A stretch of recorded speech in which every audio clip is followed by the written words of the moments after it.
Welcome back into Scousers Abroad, presented by the LFC Transfer Room. I'm Jack, that's Ta. We're here for the last time, both in America. It's actually quite a sad moment for us, Ta. There's a bit of emotion kind of coursing through this room. Yeah, definitely. We've known each other since 2019. I'll be graduating this weekend on the same day Liverpool are playing Spurs, believe it or not. And this is it, Jack. This is the last piece of content that we're doing together in person. Yeah. Virtually. It's going to be virtually. So still stay tuned for that. But, I mean, an entire show ahead. We can't get too emotional on the outset. But I will manage my sleep schedule around being able to make the 11-hour time difference work when you move back to Thailand. But no, it's been a very, very eventful few minutes even. We're recording this very fresh off of the Real Madrid 3, Manchester City 1 match. We will discuss that because how could you not? That is, football at its absolute apex. Talk about that a little bit. Also talk about Liverpool's last few matches, previewing where things have gone going forward. So I think let's start with the match that's most recent in terms of our time between these episodes, and that was Liverpool versus Newcastle, 1-0 this past weekend. A bit of an interesting one, the early 12:30 p.m. kickoff over there in the United Kingdom. So I guess what were your kind of takeaways from that match? Obviously 3 points, but not the most comfortable affair. Well, it was a great way to wrap up the month of April. 7 wins, 2 draws, going undefeated. We keep on talking about the month of April being the cup final month of every single game. Liverpool aren't allowed to slip, and Liverpool didn't slip at all. Yes, 2 draws against City and Benfica, but I'd take a draw over defeat. So, look, we have players balling. We have the man in charge staying to 2026. And more importantly, the quadruple is still on after that result against Newcastle. It was a game that I think job done is the right way to describe it. You're not going to go out, thrash teams 3-0, 4-0, put on a great show every single week. Leading up to the title challenge, there will be bumps. There will be obstacles along the way. And Newcastle, they're a hot team. They've won, I believe, 4 games in a row. They haven't lost or dropped points in their home game since early January. So going to Newcastle was never an easy away trip, and Liverpool got the job done in the end. Naby Keita earned his 4th goal of the season, and what a time to score and just calm those nerves. Yeah, and you mentioned the form for Newcastle. They had beaten Wolves 1-0, Leicester 2-1, Palace 1-0, and Norwich 3-0 in the 4 matches preceding that one. So they were certainly in a very, very good vein of form entering that match. So, Naby Keita had that big, brilliant moment. There were a few contentious moments in that match, but 3 points were done, in that early kickoff. We hoped maybe there would be a chance for City to drop points. That did not come to pass. But that was the kind of match where, it's in the rear view, and you're fine to put that in the rear view very quickly because it was just done, and now you can kind of carry yourself on when you have so many important matches down the rest of the season. Yeah, look, away trips, they'll never come easy in the Premier League. You expect teams to go at you. They'll expect teams to do whatever it takes to try to frustrate Liverpool, but I thought Liverpool could have scored maybe 2 or 3 more goals. Many chances in front of goal. Salah went through. Diaz was creating lots of havoc. And if Mane was more clinical in the chance that the ball was played cut back to him, then we'd be talking here another classic Liverpool away performance, 2-0, 3-0. In the end, 1-0, yes, could have been more, could have improved our goal difference in the Premier League. But 3 points is 3 points, and we'll move on from there. Indeed. In terms of the match that Liverpool moved on to, it was Villarreal versus Liverpool. I won't lie to you, Ta. I had one foot in the final in my mind. After the 2-0 match in the first leg, where Liverpool controlled that against Villarreal, it was never really in doubt for me that they would advance. Even after they conceded 2 first-half goals, and they were thoroughly outplayed. Couldn't complete 2 passes together. There wasn't a good player in the 11 in that first 45 minutes, but then Liverpool kicked it into gear, scoring 3 goals. Villarreal had a man sent off late on. They advanced 5-2 on aggregate. I guess, do alarm bells go off in your head considering the first-half performance in that one? Yes, but not to the extent that will worry me for the rest of the season. Just a bit of a wake-up call. Yeah. And I think the players needed that because entering the game, I was in the same situation as you. It's Villarreal. I mean, come on. They're a mid-table Spanish side. They've caused some upsets, but Liverpool thoroughly outplayed them in the first leg. Everything that Liverpool wanted to happen, happened. You won, you kept a clean sheet, and you entered the second leg with a bit of room for yourself to make mistakes. And Liverpool did that. Liverpool made mistakes, couldn't string passes together. I don't know what the midfield was all about. Robbo messed up in that first goal. Trent switched off in the second goal. But Jurgen Klopp's men have shown throughout the season that they fight to the end of games. And that's the reason why the quadruple is still on, because these players just never give up. And some games it's, Konate stepping up. It's Thiago stepping up. It's Mo Salah stepping up. This time, it was Luis Diaz. He came on in the second half and completely turned the game on its head. Fabinho got the first goal. Then, I think, in less than 5 minutes or so, Luis Diaz gets that header. Both of them actually nutmeg Rulli. So, credits to Rulli. I mean, I'm not sure how he's a keeper at this level, but that third goal in the end just solidifies any chance of, Liverpool progressing. Yeah. So, yeah, fantastic stuff. I said it in our group chat. How did he get nutmegged from both of those angles? Yeah. Fabinho's shot was powerful. It was low. It was an awkward one. You're a keeper for a side that's in the best 4 teams remaining in Europe. You should be dealing with that. And that turned the tide, And then we saw Diaz. He turned the match on its head when he came on. Credit to Villarreal. They did a great job in terms of the first half, pressing Liverpool, making them very uncomfortable. But, they're not Liverpool. They can't keep that press up for 45 minutes. So once they equalized, they fell back into that first match, low block, trying to keep things deep, let Liverpool pick passes together in the midfield. And then once Thiago and Keita, who I was surprised he stayed on, Keita did. I would have pulled him off for Henderson, much like the Madrid match a year ago. I'm glad Klopp didn't. He settled into the match, got the assist on the third goal. And so I think that, I believe it was a third goal. Mm-hmm. And I think, it was just proof that, it's hard to keep the intensity that Liverpool keep up, let alone in one match. But we're looking at 62 matches over an entire season is going to be absolutely unbelievable. And I thought it was a very much improved. But Luis Diaz, I want to talk about him for just a moment. Sign of the season, no disrespect to Konate to say that, because Diaz has taken a side that could have stalled, could have lost momentum in various competitions, invigorated players, allowed Mane to slide centrally, changed him, been a creator, a goal scorer, a general threat from the bench, and as a starter. And he's the reason they're in the Champions League final right now, because he turned that match on its head. Brilliant piece of business. Signing of the season by a mile. You look at the instant impact that he's had at Liverpool, whether it's in the Carabao Cup, in the Premier League, in the Champions League. He's always delivered every single time he's been given the opportunity. Out left, his strongest position, but I think him out right adds another unique dimension to our game as well. You have Mane and Diaz running at your wingbacks. Every team wants to avoid being in that situation. And I think Diaz coming on in the second half and playing the way that he did solidifies his spot in the Champions League final. I think there's still a long ways to go until then. You're 24 days out at the time of recording, but he's part of my lineup for that Champions League final, quite a ways out. Over the balance of the 2 legs, Liverpool 5, Villarreal 2, a big result on Tuesday. I send them through any last thoughts on that before we move on to the second match in the semifinals. I don't think fans should be overly worried about the first half performance. We've seen from the Champions League semifinals that teams are always going to look for upsets, and there's always that element of surprise when it's this late on in the competition. Villarreal aren't easy pushovers. They've upsetted Bayern Munich. They've beaten Juve already. So I sort of expected that first half start from Villarreal to be a bit troubling for Liverpool. I didn't expect them to score 2. I expected them to score 1.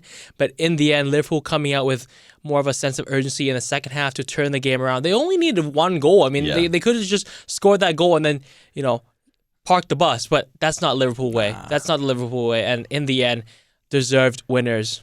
So let's talk about what we've just recovered from. We've had a moment to talk about other things, Tom, but I mean, talk about, the sport at its best.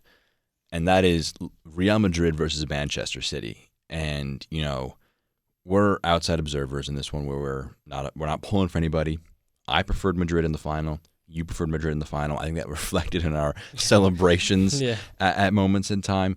But it was, and this is a separate discussion that we'll have, I think, in a moment. But it is proof of the club difference, in my eyes, between Real Madrid and Manchester City. When Madrid are down 2 goals, when the 90th minute ticks around, they're at the Santiago Bernabeu, a historic venue. Some of the best players in the history of the sport have ever played there.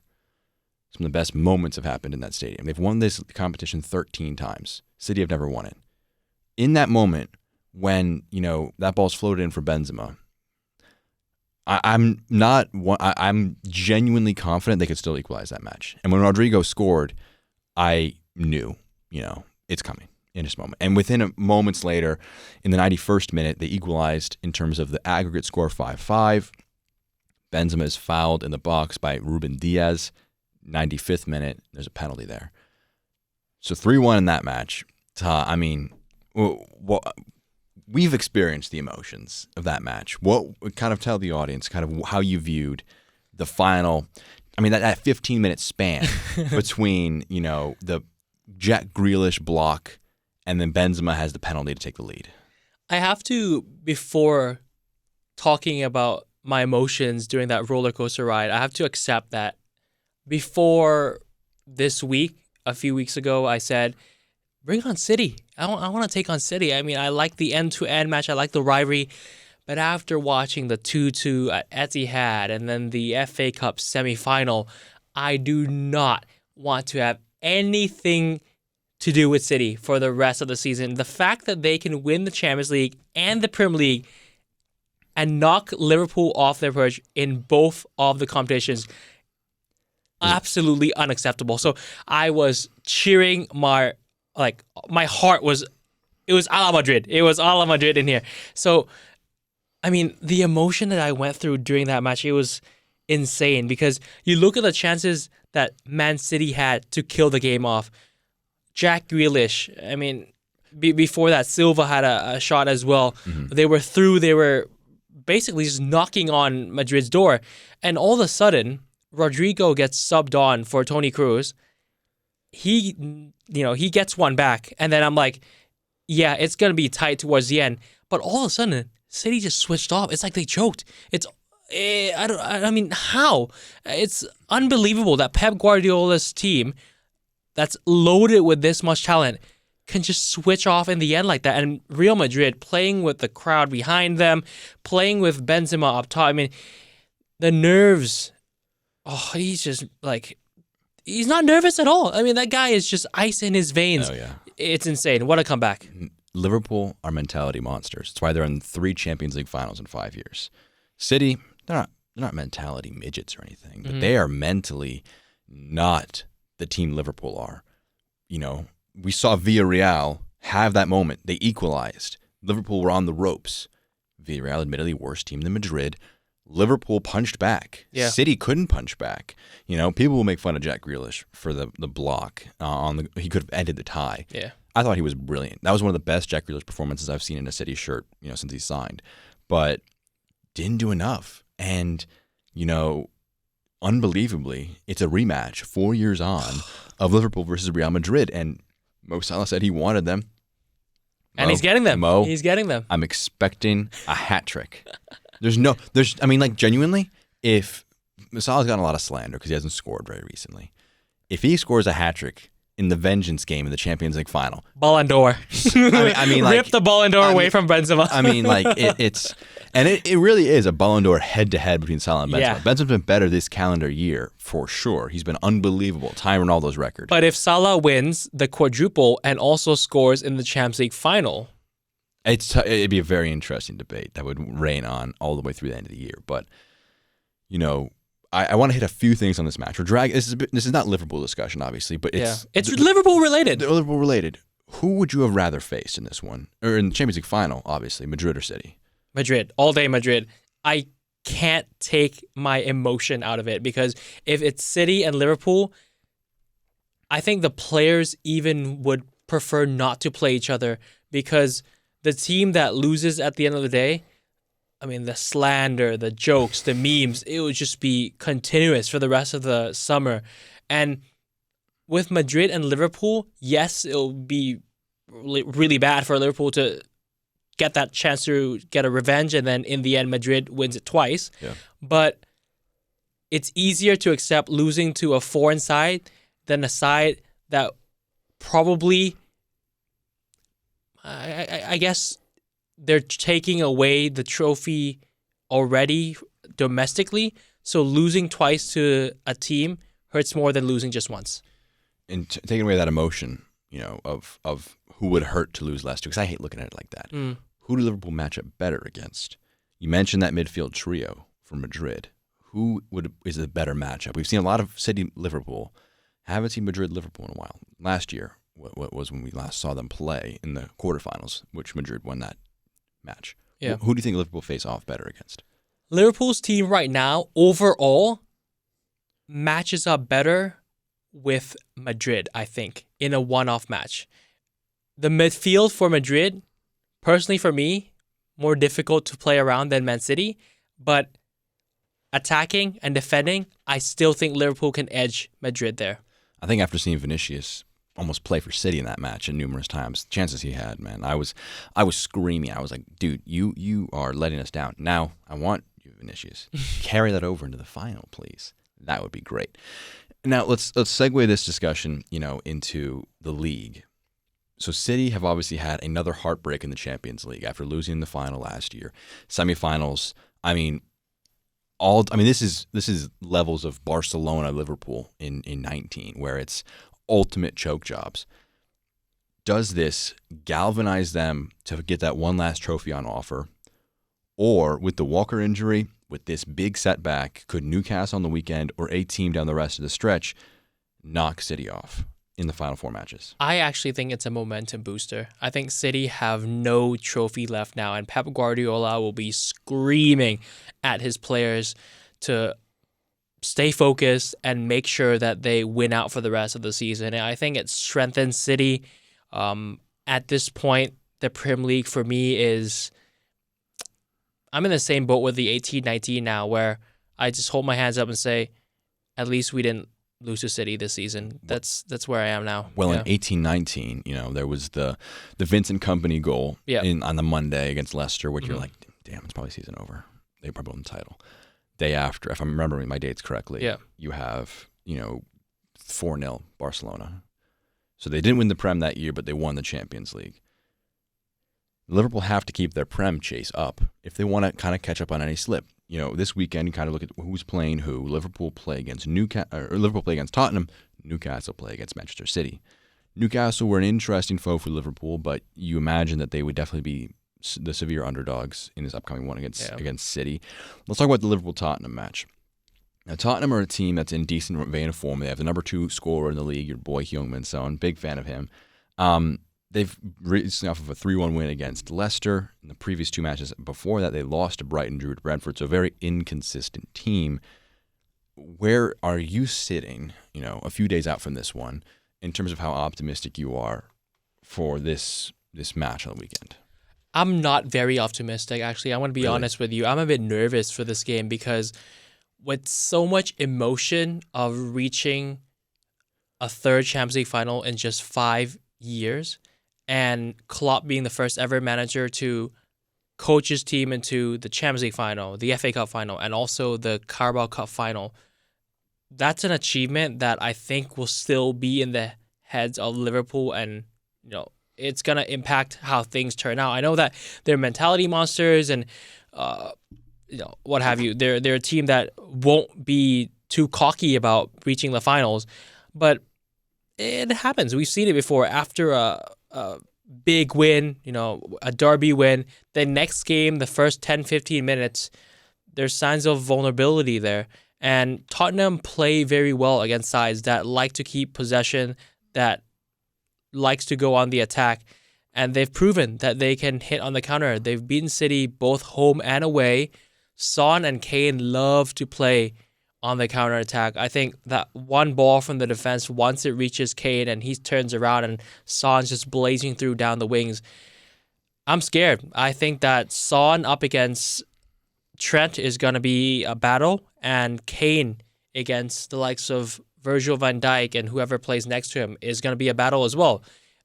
These two sides have played each other over the past, 3-4 years that I can remember. Never been the easy. score has always been just by the odd goal. It's usually a 2-1, a 3-2, a 1-0. Last season, this fixture, Bobby Firmino got a header in the 90th minute that won Liverpool the match. Meanwhile, the first meeting between these two sides, it was a 2-2 draw. Andy Robertson got sent off in that game as well. So Spurs are very, very good. They're talented. They play the style that Liverpool have struggled against, and I think it'll be closer than what Liverpool fans would want it to be. Closer than they want it to be. What is your prediction? I'm going to have to go with a 1-0 win. I don't think there'll be more than one goal in it. I think it's going to be similar to the Newcastle result where Liverpool get a goal in the first half, have a couple of chances to try to kill the game off in the second half. Tottenham go on the counter. They maybe hit the post. Alisson comes into action by making a save. But in the end, Liverpool power through. And I'm going to go with Luis Diaz to get the winner. You said the man I was about to mention. Emerson Royale, probably one of the weak links on Spurs' lineup. I think Luis Diaz kind of lining up against him. There was recently a quote that came out where he said, when he lines up for every match, he thinks about taking it out on the opposition for That's scary. for the difficulties he had growing up, the poverty and the malnourishment that he had growing up, and so he's got that dog in him. I think he's going to be the man for the rest of the season. There's a lot of people who are like, making these Neymar versus Luis Diaz comparisons. It's like the Rio Ferdinand quote: just enjoy them both. Just enjoy them both. Enjoy them both. They're both flair South American players. They're very different players. I don't, and maybe this is a discredit to Neymar. I don't think Neymar scores that header that Luis Diaz scored. And I think Luis Diaz is like 6 foot tall. He's 5'10". He's not 6 foot, but he's a sneaky tall guy. He's still even though he's very skinny, very much the flashy guy. He is going to be the biggest difference maker down the stretch of this season. And again, as a credit to why he's one of the signings of the year. 5 fun facts about Luis Diaz. Go check it out on the LFC Transfer Room, and also be sure to subscribe. Oh, that's segue. There will be a card. Segue. There will be a card up here. I'm making sure that editing. I'm editing this week. Yes, I'm making sure that editing Jack is putting a card up here in case you want to watch the 5 fun facts. Talking about facts, it's trivia time. We do these every single week. I was hoping you were going to forget. Okay, Jack. Liverpool have played 57 games so far this season. Of those 57, how many have Liverpool won in 90 minutes? So we're not talking the penalty against Chelsea or I think Leicester, all that stuff. Okay, so just wins in 90 minutes. All right, let's think about this. We can do this pretty mathematically. There's 6 in the group stage of the Champions League. Mm-hmm. They beat Inter first leg, drew second leg, beat Benfica first leg, or they lost first leg. So we have 8 in the Champions League, 9, 10. So 10 in the Champions League so far. Then we've got.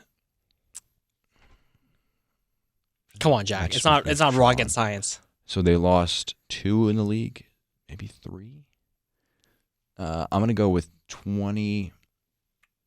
I have no gauge. 26 in the league, maybe they've won, dropped points in 8 matches.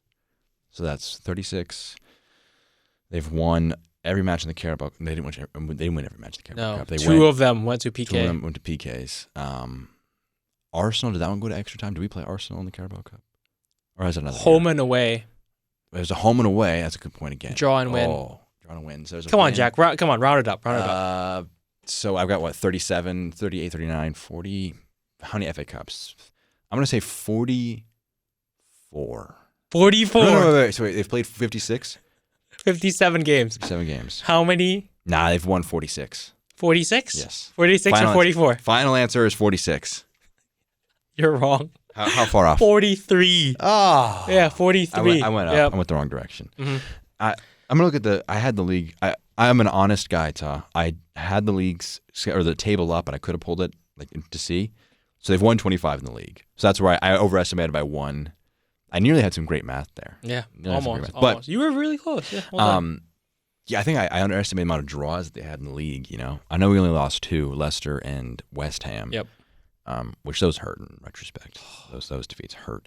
And people always talk about, we lost the league by drawing to City. You didn't lose the league by drawing to City. You were 2 goals up on Brighton. You were a goal up on Brentford. You lost to West Ham. You lost to Leicester. You had these moments in the year where you should have beaten these teams. It's what cost us in 18-19 draws with the likes of Swansea and Everton. And it was like we shouldn't have been dropping points to these sides, but we did. And that cost us come the end of the year. So we're in a spot where we're waiting for dropped points elsewhere. Yeah. And it's never a good feeling, but it is a very, it's kind of a weird way to say it, very good feeling that there are still 2 matches in our hands for 2 trophies. And Todd, this isn't really a hot take question for you, but I'm interested. Mm-hmm. Over under 2.5 trophies at the end of the year for Liverpool. So they're on 1. Are you saying they win just 1 more? Or are they winning 2 or 3 on offer? Over, under 2.5? Mm-hmm. Over. Going over. Over. I see Liverpool winning both the FA Cup and the Champions League. Just 3.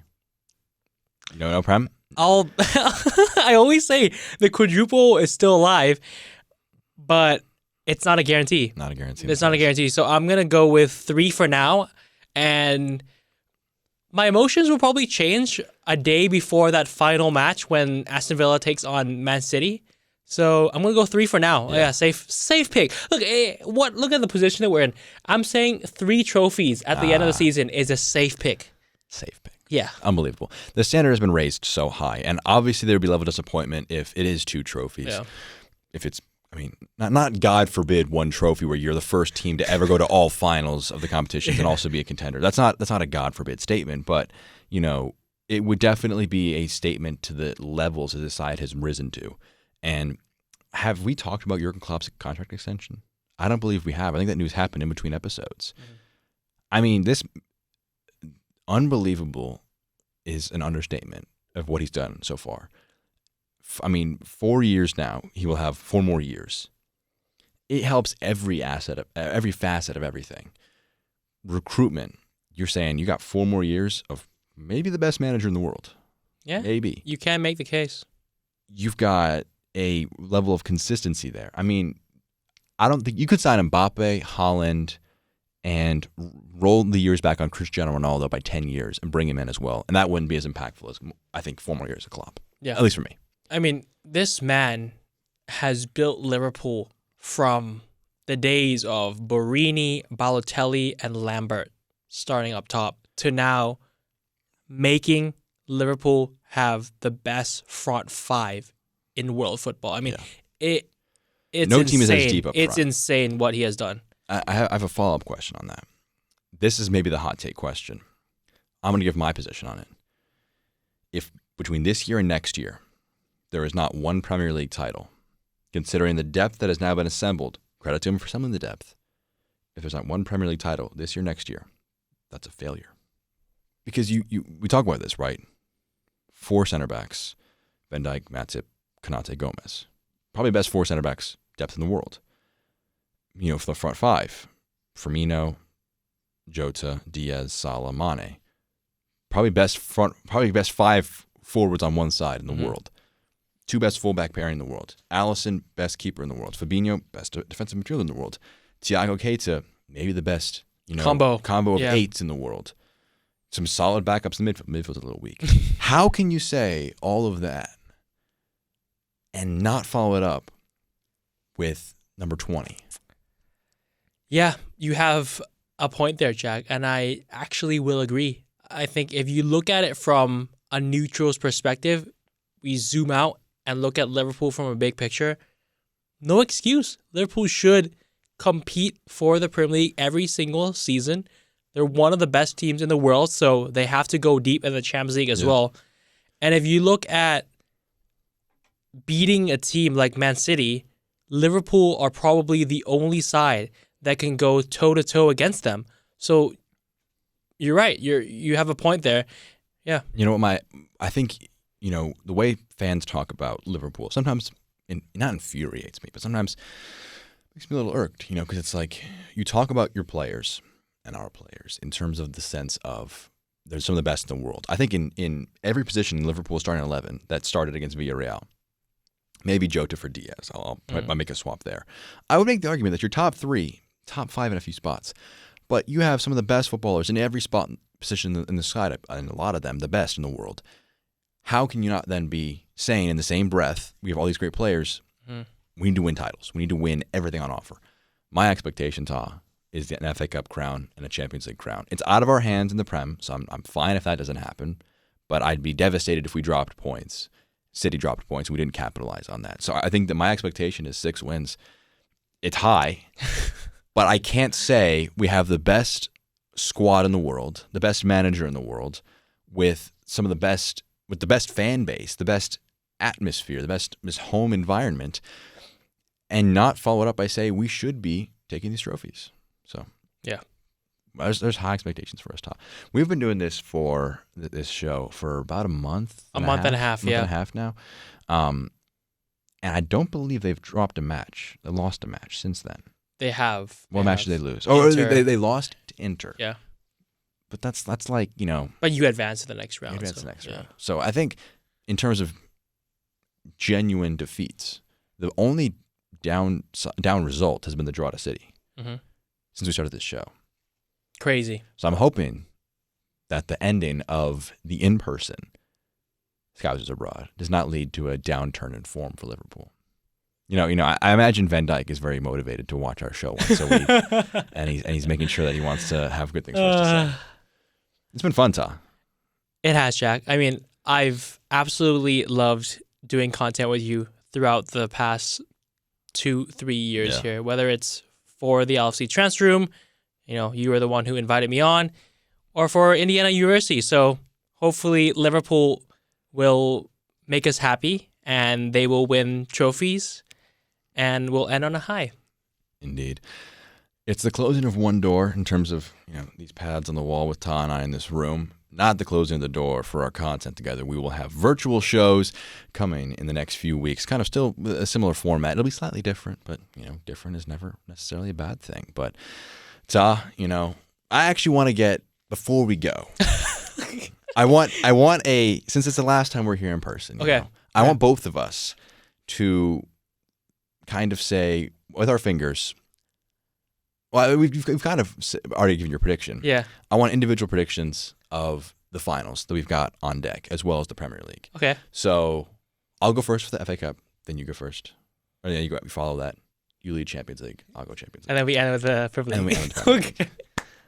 My prediction for the FA Cup, I think it is 2-1 Liverpool. Okay. I think Lukaku scores for Chelsea. No. I think Lukaku gets off the bench, or he gets some sort of goal to kind of make it an awkward one. Vengeance for the Carabao Cup. Late equalizer for Liverpool. Into extra time. Van Dijk off of a corner. 2-1. Okay. I take that. Your prediction for the FA Cup? 2-0. I'm going to go with 2-0 in the final. I think that Salah and Diaz will score. Diaz. Yeah. Riding the high. Champions League, the last match of the season. I'll go first for this one. Go first for this one. What Madrid did to us in the 2018 version in Kiev still haunts me till this day, because young freshman Ta thought that he would enjoy a late night with his parents and see Liverpool lift the Champions League trophy for the first time since watching it happen in Istanbul. I mean, obviously we were watching it at home, but I was going to say, you were in Istanbul. No, watching it watching them lift it in Istanbul. So yeah, I'm gonna go with 3-2 for the Champions League final. My heart. I think it will be similar to what we watched against Villarreal, where Madrid get off to a good start and then Liverpool sort of make a comeback. It won't be 2-0 and 3-2, but it'll be like 1-0, 1-1, 2-1, 2-2, and then 3-2. So yeah, 3-2 for that. Goal scorers, Virgil van Dijk, I think he'll step up big time. I'm actually going to go with Thiago lasering one in from far. And in the end, it'll be Mo Salah rounding Courtois and tapping it home. He'll take his shirt off and do the gladiator pose. I don't think it's going to be close. Wow. I don't think it's going to be close. Wow. This may bite me in the ass. And, we'll do a show and we'll do secondary predictions. We'll play this clip probably before. And since it'll be on StreamYard, I'll clip these. So we'll have short clips of us saying our predictions. And we can either say, well, that's aged poorly in the 20 days since then.